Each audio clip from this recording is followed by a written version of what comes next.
I'm Janelle Nanos, business reporter with the Boston Globe, and this is Bold Types, Conversations with Boston's Business Leaders. Today, we're talking with Lyndia Downie, President and Executive Director of the Pine Street Inn.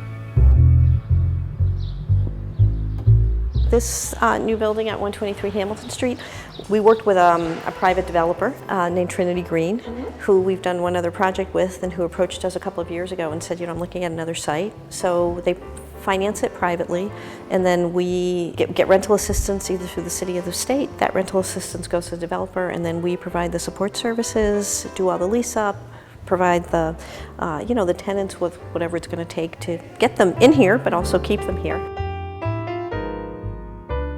Just enough space if you're a single person. And if you want to have, watch the game, or you want to make pizza, or, we've got the common area to do that. That's great. But one of the things that we're so grateful for is that we had a group of volunteers.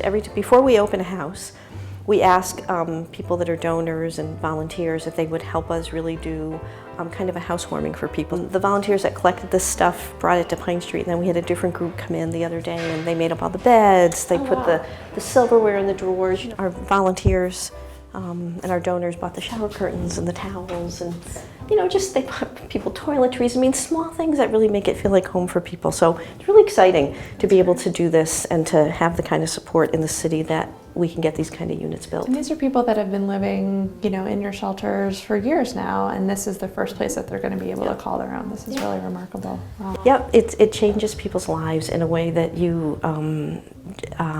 it just changes people's lives, right? You're a place where you can be stable every day. You're not worried about where you're going to sleep. You're not worried about you're going to miss dinner because you got to Pine Street late. So it changes everything because it just brings a sense of stability and comfort and safety. Huge safety issue for people to be able to walk in, shut the door, and have their own key. Yeah. Especially when you've lived outside, especially for women where they've been so much trauma on the street. This just changes everything. We are currently in one of the rooms where you host your guests each evening. There's a few hundred beds that surround us. We are in the heart of the South End in the Pine Street Inn, which has been here for 50 years. You've been here for 30 of that. Talk with me a little bit about how homelessness has changed in that time period too, and what the homeless population was like in Boston 30 years ago and how it compares to the people who are homeless now. When I first came here, a number of our guests could still rent a room in the South End, maybe, sometimes in the Back Bay, South Boston. There actually was still affordable housing, wasn't a lot of it, but we could help people actually get out with, even if they weren't making a lot of money, even if they had, a low-wage job. That has really changed. The pressure on the market is intense, and the vacancy rates are, almost non-existent. Certainly the dynamics of the housing market they've been challenging up and down for those 30 years, but this is probably one of the toughest times I've ever seen in terms of helping people that are working find housing anywhere, not just in Boston, but more and more we're working with people outside of Boston to help them find something so that they can get out of homelessness. One of the biggest initiatives you are working on right now is the Boston Way Home initiative. I know Mayor Walsh is committed to trying to raise $10 million for housing of the homeless, and I know that's been one of your biggest initiatives in the last 10 years, is to not just provide people with a temporary bed, but with a permanent one. When I first came to Pine Street, we were probably about 70% shelter on a daily basis. About 30% of what we did was permanent housing. By the time we're done with this campaign, including the Boston's Way Home Fund, our goal through our 50th anniversary is to get to the point where we have 1,000 units of housing that we have some control over, that we can get people into and help them hold on to that housing. How do you work with communities to ensure that people feel safe, and also that that people in these housing will feel integrated into the communities too? I think it's our biggest challenge, and we now have 40 sites where we do some form of permanent housing. You don't get to build from building 1 to building 40 by not being a good neighbor, right? So we cannot prevent everything, and we understand things happen. What I say to neighbors is that we will be responsive. The example of this new project in Jamaica Plain, we've been very grateful to the neighbors in Jamaica Plain who have showed up to support this and to really see it as a social justice issue. Obviously, you're going into the neighborhoods of Boston. You have 40 plus buildings, but you also have this building here, the one that we're in. And frankly, the neighborhood has it's completely overhauled. Being here, being an institution here, having new neighbors, how has that been?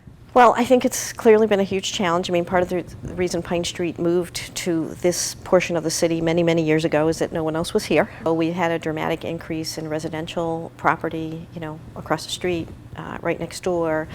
It's been a challenge in terms of trying to manage our perimeter, in terms of our own internal security, and in terms of trying to build relationships with new residents in the South End, where while people may have known we were here, it still presents a whole sense of challenges. So, we've, for the first time, hired an outside security firm to come in and both do internal security, but help us do security in the neighborhood. So we've tried to take a proactive approach. But having said that, I think every day it's a challenge to keep thinking about how do we be in a neighborhood that's changed very dramatically, especially over the past 5 years.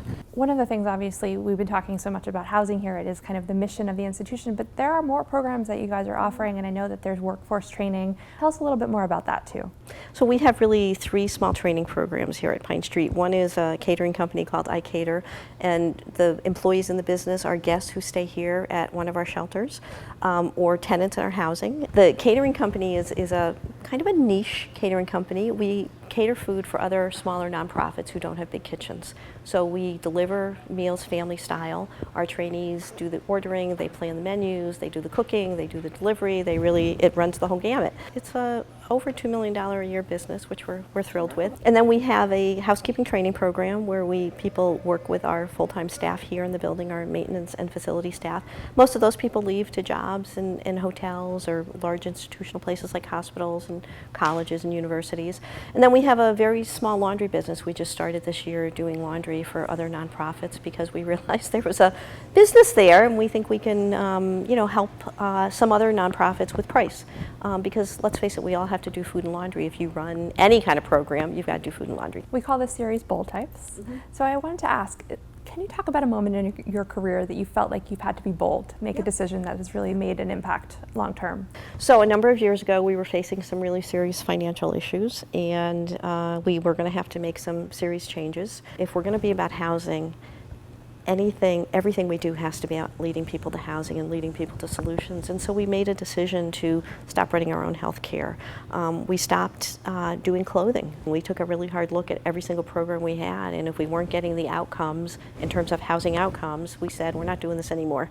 Either the money shifts into a housing outcome or someone else does it. And so we found some really strategic and great partnerships, but it really allowed us to focus and allowed us to really begin that journey of really being much more about housing and much less about shelter. And it was part of those decisions that allowed us, when we expand our housing, to really take down shelter beds and shift that money out of shelter and into supportive housing. You've been doing this now for 30 years, and I imagine there are peaks and valleys in terms of your ability to come to work every day feeling hopeful. What is the thing that motivates you and that keeps you here and that will keep you here as long as you have been?